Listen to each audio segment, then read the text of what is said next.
وياي قمت انزل مجاز يسجني زين صفر. والدي بعد لساعتين اطبوا العمليات خبروني قالوا تعال سيدي الامير يريد طالبك حيا او ميتا. قلت لهم ياك شو مسواني؟ فجرت جسر. كان يقول تعال ولا تاسم وما ادري شنو. رحت يا فوج مغاوير. فوج مغاوير الاول قياده عمليات بغداد. رحت ذبني السجن 25 يوم ضبط. قام يكرب علي طلع بلوك شيل بلوك وقام يشدها برقبتي البلوكات. اسمه احمد عادل فاضل.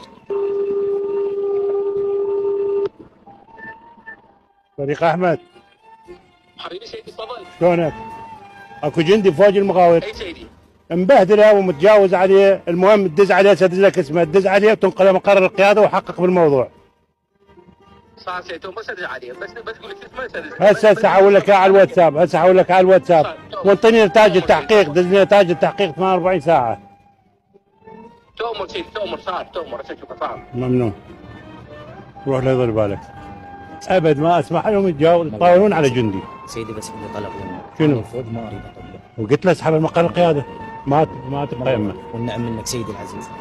واذا ظهرت يمك الخلل احاسبه. انا قدامك بابا. يلا الله يشهد. ما نسمح لهم لا